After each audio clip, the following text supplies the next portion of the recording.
Estourou a bomba entre Lula e Vorcaro. Essa é a bomba master, a pior de todas. Pior que Credit Sexta, pior do que as consultorias feitas por membros do governo para o Banco Master, como de Guido Mantega, Lewandowski. Essa era a que os petistas mais temiam e agora veio a público. Nós tivemos conhecimento sobre o teor da conversa da reunião secreta entre Lula, Galípolo e Vorcaro. E é por isso que na semana passada eles estavam tão oriçados e explodiram aquela bomba contra Flávio Bolsonaro. Nada de ilegal, tudo dentro da legalidade de um contrato privado. E eles exploraram como se fosse um fato de corrupção. Talvez porque sabiam que esse fato aqui viria a público essa semana. Lula aconselhou Vorcaro a não vender Master ao BTG.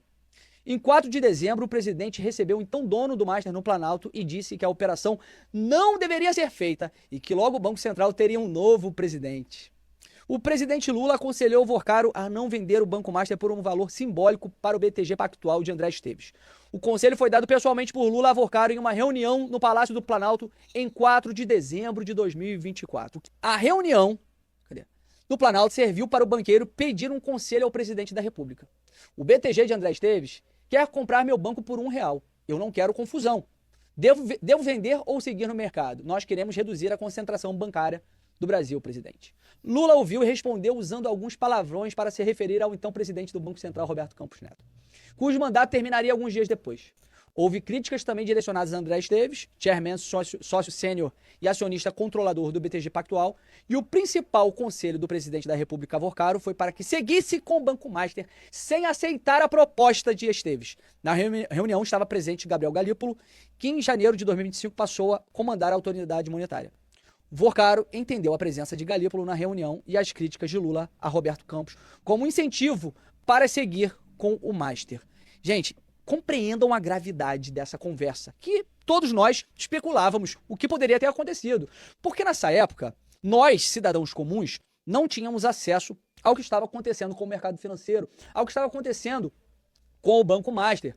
Mas quem já estava nesse ramo, quem é do Banco Central, por exemplo, tinha pleno conhecimento das irregularidades que estavam já sendo alertadas envolvendo o Banco Master.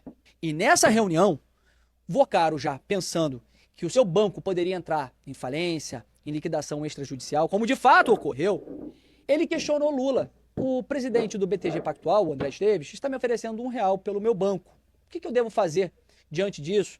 Eu devo vender? Eu devo seguir no mercado?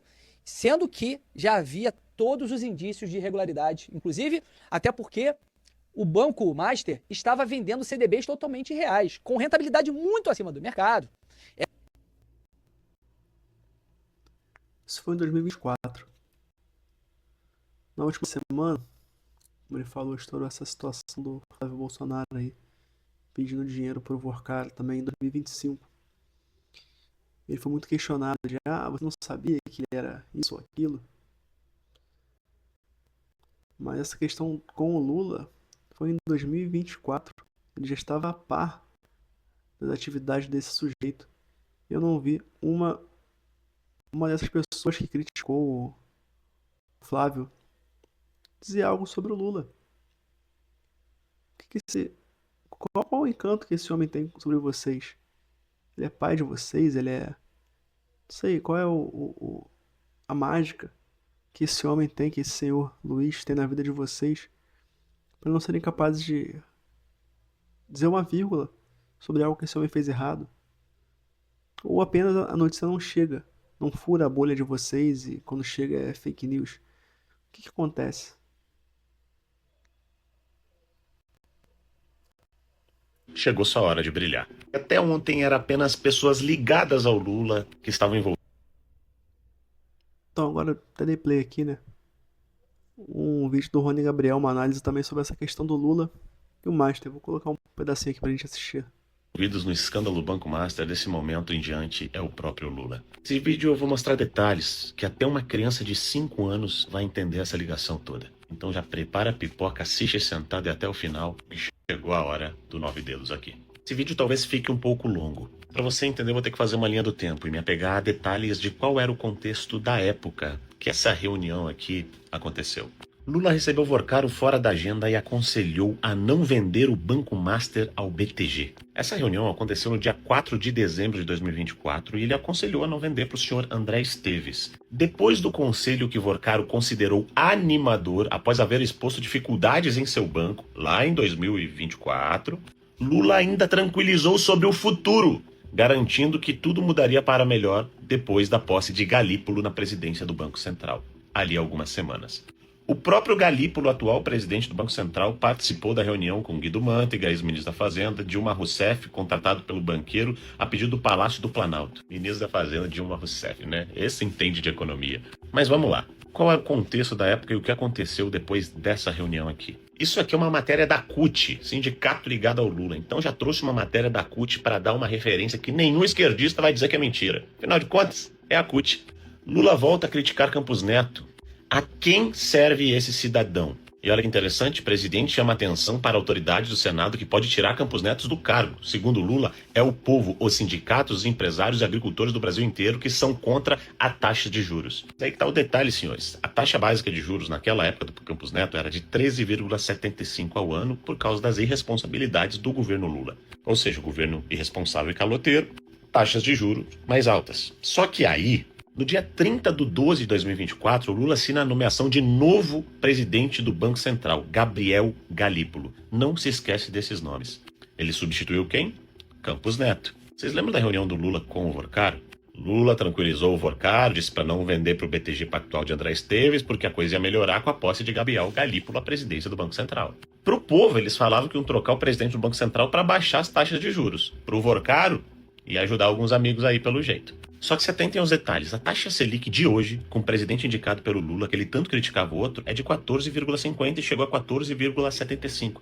E nunca baixou dos 13,75 que ele criticava o antigo presidente, Campos Neto. Até sai matéria de que Lula criticava Campos Neto por juros e agora poupa Galípolo. O cara chegava a chamar o Campos Neto de criminoso pela taxa de juros, mas o Galípolo poupado.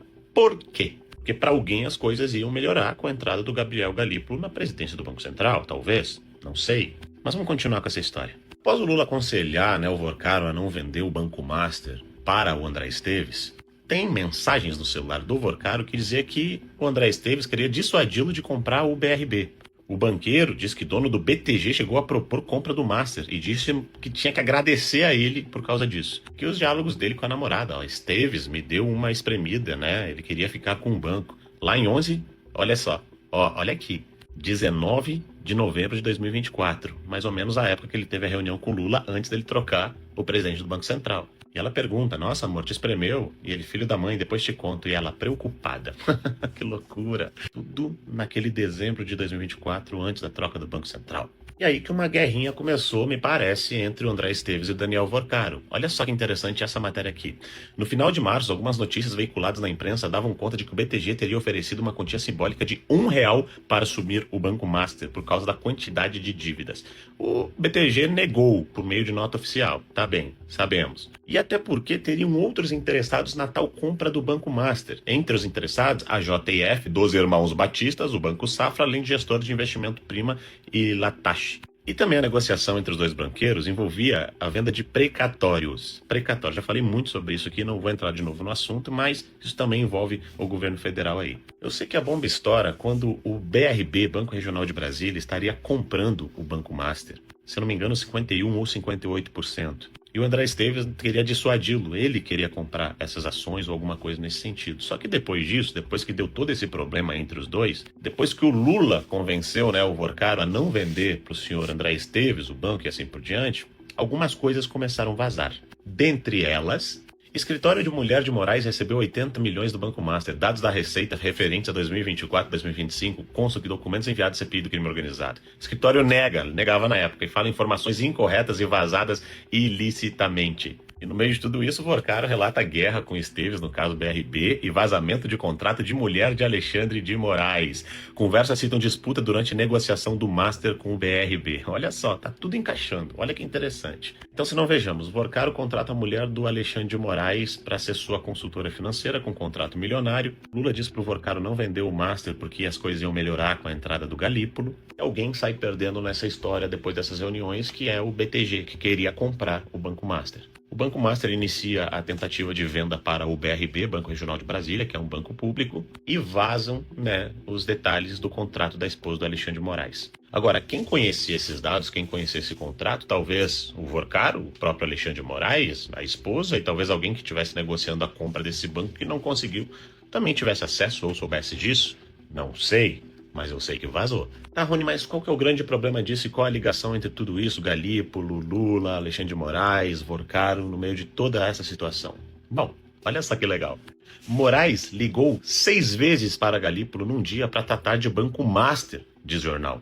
O Banco Central se nega a fornecer informações sobre reuniões entre Galípolo e Alexandre de Moraes. E aí sim, no dia 18 de novembro de 2025, o Banco Central anuncia a liquidação do Master e Polícia Federal prende Daniel Vorcaro. Acabou? Não, não acabou. Porque o TCU questionou a precipitação em liquidar o Banco Master. E através desse questionamento do TCU, iria para o Supremo Tribunal Federal e numa canetada eles iam desliquidar o banco e resolver toda a história. E aí veio aquela história dos influenciadores que foram pagos, né, pelo Vorcaro para fortalecer a narrativa. Essa aqui, ó, de precipitação, deu tudo errado, eles não conseguiram se livrar e, bom, as investigações continuaram e vazou tudo que nós temos até agora. O que é o grande detalhe dessa história toda?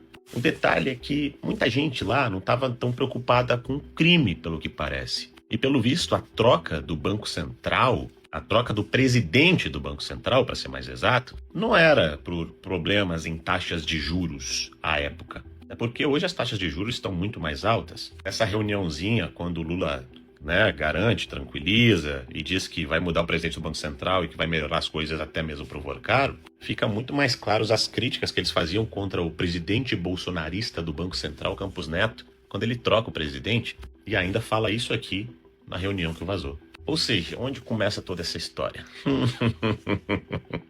Quando o cara tá fazendo narrativa de poder, de esquerda contra a direita, dizendo que o presidente era bolsonarista, o cara tava, de certa forma, tranquilizando os amigos de que tudo iria melhorar. Parece que melhorou por um tempo, mas depois piorou porque agora tá todo mundo preso. E agora tá aqui a relação, ó. Luiz Inácio Lula da Silva recebeu o Vorcaro, fez tudo isso que eu contei pra vocês.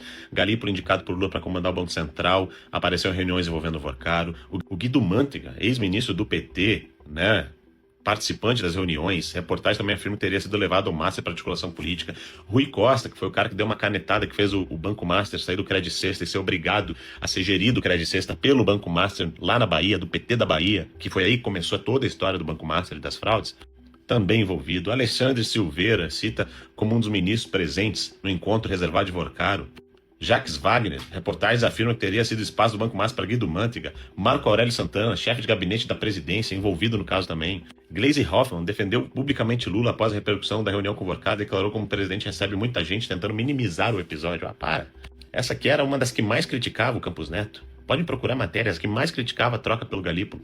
E aqui executivos do Master, Daniel Vorcaro e toda a galera do PT e da cúpula do PT que estava nessa reunião onde ele disse que a coisa ia melhorar quando ele mudasse o presidente do Banco Central. E qual que é a grande diferença entre direita e esquerda que a galera pergunta? No caso, você busca, né, através dos áudios aí que estão falando do Flávio, um investimento privado para um filme, não usando do seu cargo político para interferir na esfera política e pública para beneficiar bandidos. Ao contrário, o cara investia no filme, não sabia que ele era bandido, ele era apenas um empresário, um banqueiro à época, e ele ia ter o retorno em bilheteria. Um negócio jurídico, ok, sem problemas. Mesmo se tratando de um cara que hoje a gente sabe que é um bandido, mas à época era só um empresário. O outro caso é um cara recebendo para uma reunião e ainda dizendo que as trocas que ele faria no governo, utilizando da sua prerrogativa de presidente da República, tranquilizando o cidadão e ainda dizendo que ia melhorar muito a situação e beneficiaria de alguma forma Daniel Vorcaro, dizendo para ele vender ou não um banco. O anterior não é crime. Buscar dinheiro privado para investimento num filme não é crime. Agora, se o Flávio tivesse usado da sua caneta, do seu cargo de senador, para beneficiar Daniel Vorcaro de alguma forma, utilizando da esfera pública, aí seria crime. E se houver isso, ele vai responder por crime. Mas enquanto isso, não tem nada de crime aí. Agora, isso aqui é crime, fi.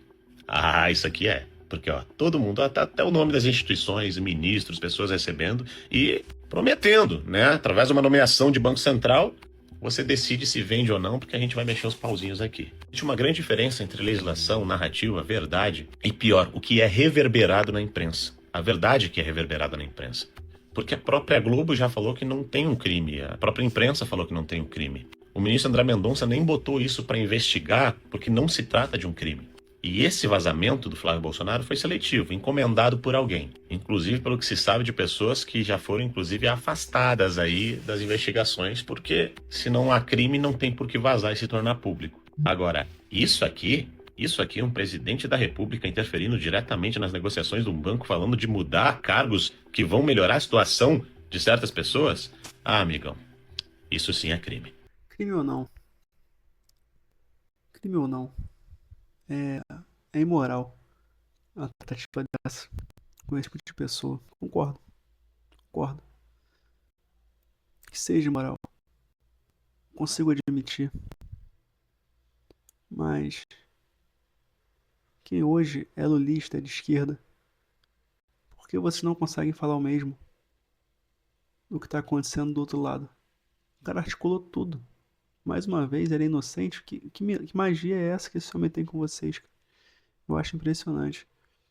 Mas muito mais coisa vai sair desse vespeiro. E a gente só pode aguardar aqui alguma forma de justiça. Porque esse dinheiro é público, cara. Dinheiro do país, dinheiro de aposentado, dinheiro de trabalhador. E foi pro ralo. Vimos de patrocínios em diversas áreas do nosso país com esse dinheiro público e nada foi falado. A única resquício de indignação foi quando o Flávio tocou nesse dinheiro, teria tocado esse dinheiro. Então que bom que ele fez isso, porque acordou um pouquinho também o outro lado. Agora que já estão acordados, estão um pouquinho indignados, aplica a mesma matemática, o mesmo peso pro que a galera que vocês amam tá fazendo com o dinheiro de vocês, gente. Só isso, só tem que fazer isso só. Essa é a lista de deputados e senadores que votaram para enterrar a investigação parlamentar das fraudes do INSS. As investigações foram enterradas após a rejeição do relatório final, por 19 votos a 12, numa vitória da base do governo Lula e de seus aliados no Congresso. Entre eles, Soraya Tronic, Podemos, Mato Grosso do Sul, Randolfo Rodrigues, PT, Amapá, Jacques Wagner. Só um parênteses aqui. Esse vídeo na sequência deixa bem claro que foi falado. São as pessoas que votaram contra a investigação sobre a fraude do INSS, do roubo dos aposentados.